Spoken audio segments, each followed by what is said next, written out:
បានសន្យាថាជីវ៉ាអូនស្មងតែបងស្រឡាញ់គ្នាយូរហើយចាំរាប់ខែរាប់ឆ្នាំកន្លងដល់ពេលអូនមានថ្មីថាគូអូនមិនមែនជាបងឲ្យអូនយកអ្នកស្រែអូនថាមិនចេញស៊ីខ្ចៅស៊ីខ្ចងអោមាសហើយមាសបងអូនក៏ហក់ឆ្ងុយម្លេះជីវ៉ា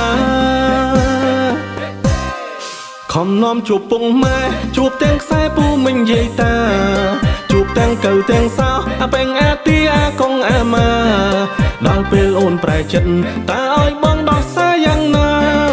អូនលេងសាច់ស្នេហ៍បងចាត់ទុំស្នេហាដូចឆុងមីឆាអោនាងអាយនាងងាធ្វើឲ្យទាំងនេត្រាបងស្រង់ហូ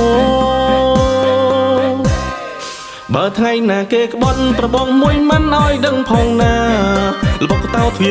8បងឲ្យស្បៃឯមនុស្សសាវ៉ាតែបើគេស្មងអូនចាំដៃស្ងួនបានសាងគ្រួសារបងនឹងជូនពោអូនយកចេញមួយស្និតទៅខ្ទមនាងតាហើយបងបែបនថាសូមឲ្យជីវ៉ាស្រឡាញ់គ្នាដល់ចាស់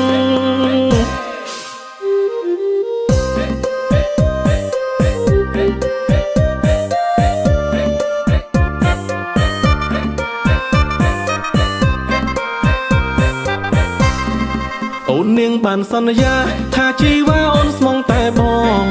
ស្រឡាញ់គ្នាយូរហើយចាំរាប់ខែរាប់ឆ្នាំកន្លងដល់ពេលអូនមានថ្មីថាគូអូនមិនមែនជាបងឲ្យអូនយកអ្នកស្រែអូនថាមិនចេញស៊ីខ្ចៅស៊ីខ្ចងអោមាសហើយមាសបងអូនក៏ហក់ឆ្ងុយម្លេះជីវ៉ាខំនាំជួបពុងម៉ែជួបទាំងខ្សែពូមិញយាយតាជួបទាំងកៅទាំងសោអាបែងអាទីអាកងអាម៉ាដល់ពេលអូនប្រែចិត្តតើឲ្យបងដោះសារយ៉ាងណា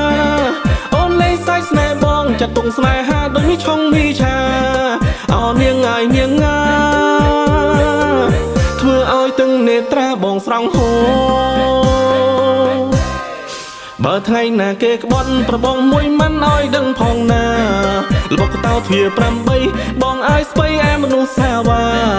តែបើគេស្មងអូនចាំដៃស្ងួនបានសាងគ្រួសារ